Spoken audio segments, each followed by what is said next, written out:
I want to talk about the male loneliness epidemic. You are unique. First of all, I want to ask you, why is your business 35 to 40% male, which is double the industry average? Why do you think your method attracts more men than other methods? Ooh, that is a misnomer, actually. It doesn't attract more men. Actually, my data says that it takes me 3 times more work to get a man to sign up. That is a true Whoa. statement for my business. So if you tell a woman, she'll probably sign up within about 24 to 48 hours. If I tell a man, I once had someone who signed up and I said, "How did you hear about me?" They said, "I read every single podcast and every single YouTube that I could find on you, and I now signed up." And so they had to have multiple touch points. The short answer is that I market only to men. And still, they're less than 50% of your biz, and you only market to them. Do you charge them more? Yeah. Why? That's so fascinating. Why do I not charge them more, or why do they take more time? Why do you only market to them? I would think if women are a quicker sign up, why not just market to women? Because I realized early on what industry standard was. And I realized early on that if I did not get enough men, my business literally didn't succeed. Crazy enough, there's two sides to a marriage. And if you only have one half, you're going to spend a lot of time struggling.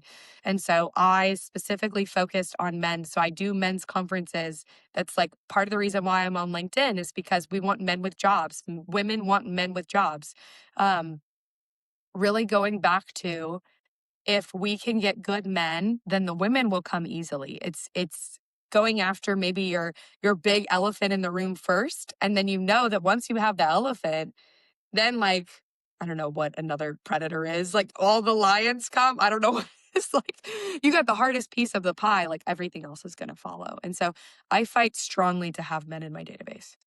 I don't know if this is true, but I've heard this story. Maybe you can confirm or deny it. But that back in the day, clubs used to pay hot women to, no, they used to let hot women in for free and charge the men. Like, we got what you want. Now you're paying. But I've heard it's actually reversed in some situations now where men get in free and they charge the women. Is that true or is that just a story I heard? That would not surprise me in the least. I don't want to get over my skis with something unproven. It just is similar to your philosophy of you're going after men because you know there's women looking. And so you have to 100%. get the men off of the wall. Men are, it's like at the sock hop. They're standing with their backs against the wall. Correct. If you get the men to the floor, the women will come. If you put the women in the floor, the men may still just stand with their backs against the wall.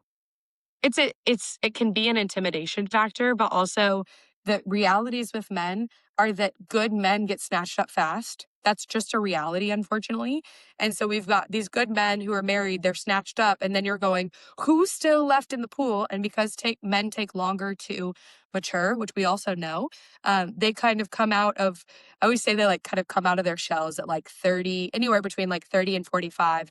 And they're like, okay, I've made it as a man.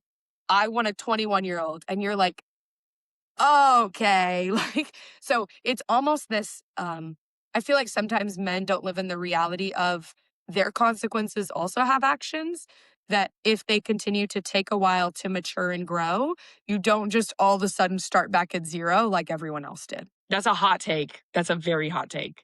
Yeah, that was harsh. That was harsh.